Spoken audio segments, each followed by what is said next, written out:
As armadilhas do feedback positivo.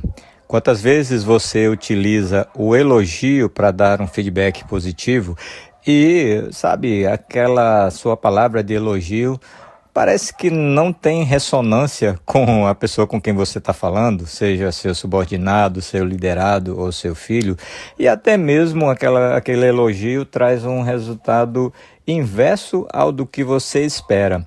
Então é como se a gente estivesse caindo numa armadilha, a armadilha do elogio como feedback positivo. Então eu trago esta proposta de reflexão neste 10º episódio do podcast Reflexões Inspiradoras. Bem-vindo, bem-vinda, eu sou Flávio Hiramini e queria conversar com você sobre esse aspecto interessante do elogio, que nem sempre o elogio traz aquele resultado esperado, a depender de como a gente está utilizando o elogio. A reflexão que eu trago hoje é inspirada no livro A Arte de Dar Feedback. Recomendo sua leitura, da editora Harvard Business Review. E num dos trechos do livro, que esse trecho é escrito por Ed Batista, ele traz 3 problemas que surgem quando a gente utiliza o elogio. Sabe o que é? É porque a gente acaba utilizando o elogio de forma superficial no nosso dia a dia. Então esse elogio acaba trazendo 3 problemas e quando o elogio é de verdade, as pessoas, os nossos colaboradores, acabam até não acreditando. Isso já aconteceu com você? Então, os 3 problemas que ele menciona são os seguintes. Primeiro, as pessoas não acreditam no seu elogio, sabe? Você utilizou o elogio com muita frequência para atenuar uma notícia ruim, um feedback de alguma coisa que o seu liderado precisava melhorar. Então você foi ali dar um elogio sincero numa certa oportunidade e ele acabou não acreditando. Fica do tipo, né? E sim, qual é a parte ruim da notícia, né? Já aconteceu isso com você? A segunda problemática é quando as pessoas ficam ressentidas com o seu elogio porque você tem o hábito de utilizar o elogio como uma forma até de capturar a colaboração das pessoas.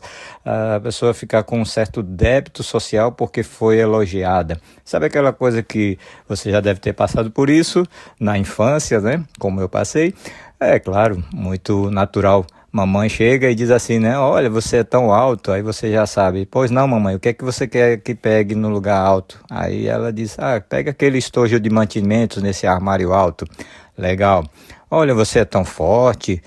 Então tá bom, mamãe, o que é que você quer que eu pegue? Aí você pega esse bujão de gás e troca, por favor, né? Então, ao você utilizar o elogio como uma estratégia para fazer um pedido, então você de alguma forma está querendo capturar a sensibilidade da pessoa elogiada e ela fica se sentindo com um certo débito social.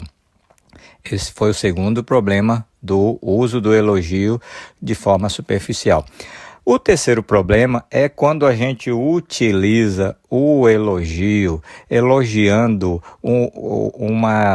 um aspecto da pessoa que a gente acaba transmitindo aquele famoso mindset fixo mencionado por Carol Dweck. Ou seja, a gente acaba elogiando o talento, a inteligência, a capacidade, mas isso acaba gerando uma situação inversa ao do esperado. A gente pensa que está alimentando ali a autoestima, mas a pessoa elogiada pode ficar travada porque ela pode ficar com medo de aceitar um desafio complexo, onde ela pode vir a ter muitas dúvidas e muitas dificuldades para poder vencer, e isso pode ser que demonstre para ela, né, isso no pensamento dela, de que ela não é tão inteligente como você acreditava. Então, esse é o terceiro problema de quando a gente elogia o talento, a inteligência, ao invés de